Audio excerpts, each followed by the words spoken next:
ఇది గూడా మన ప్లాంట్‌లో సీడే. ఈ సీడ్‌ని నేను చాలా కొన్నిట్లనైతే సీడింగ్ కోసం ఎత్తిపెడుతూ ఉంటాను. ఇది మన హెయిర్ గ్రోత్‌ని పెంచే సీడ్ ఇది. ఎందుకంటే భృంగరాజు అంటే పేరు మాత్రమే వినుంటాం గానీ, భృంగరాజుని పెంచుతున్నామా? లేదు గదా! హ్మ్. చెప్పండి. ఎంత హెల్తీగా ఉందో చూడండి ప్లాంటు.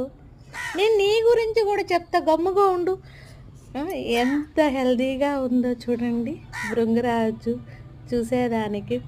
ఇలా 4 కొమ్మలున్న ఒక ప్లాంట్ ఏసుకున్నా గూడా మనము వీక్లీ వన్స్ అయినా మనం ఆ లీవ్స్‌ని కట్ చేసుకొని అట్టా లైట్‌గా డ్రై చేసి ఇలా మన ఆయిల్‌లో కొంచెం మెంతులేసుకొని కొంచెం భృంగరాజు ఏసుకున్నామంటే చాలా హెల్తీగా ఉంటాది. ఇంకొక ప్రాసెస్ ఏందంటే ఇది అలా ఉంచి మనము కొన్ని లీవ్స్ తీసుకొని పొడి చేసుకున్న నేటి రోజుల్లో హెయిర్ ప్రాబ్లమ్స్ ఎన్ని ఉన్నాయంటే మాటల్లో చెప్పలేము. 99% వాళ్ళకి హెయిర్ రిమూవింగ్ అవ్వటం, డాండ్రఫ్ అవ్వటం, ఇన్ని ప్రాబ్లమ్స్ ఎక్కడి నుంచి వస్తున్నాయి?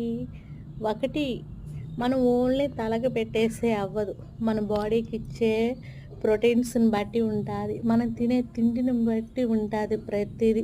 మనం ఎలాంటి ఫుడ్ తింటున్నామో అదే మన హెయిర్ గ్రోత్ అవ్వటానికి యూజ్ అవుతది. నువ్వు కాస్ట్‌లీ పెట్టినా గూడా హెయిర్‌కి ఆయుర్వేదంలో ఉన్నంత దేంట్లోనూ రాదు. ఆయుర్వేదం వేరే లెవెల్. స్లో ప్రాసెస్ ఉంటాది. దాని లైఫ్ టన్ను అది మీకలా నిలిచిపోతాది. స్లో ప్రాసెస్ అయితే. ఆయుర్వేదంలో ఏది వాడినా గూడా ఒక స్కిన్ కానీ, బాడీ గానీ ఏది డ్యామేజ్ అవ్వదు. ఎందుకంటే ఆయుర్వేదం కాబట్టి అది.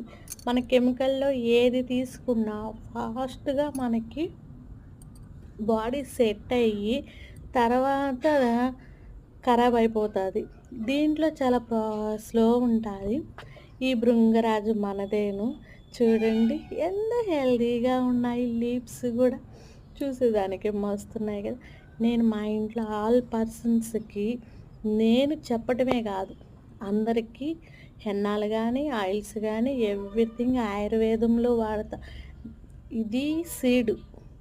దీని నుంచి వచ్చేదే సీడు. ఈ ఫ్లవర్‌ని మనం కట్ చేసుకొని దాసిపెట్టుకోవచ్చు. లేకపోతే ఎక్కడైనా వేసామంటే ప్లాంట్ అవుతాది. ఒక 2 చెట్లైనా వేసుకునేదానికి ట్రై చేద్దామా? నేటి నుంచి మన ఆరోగ్యం చూసుకుందామా? ఏమంటారు?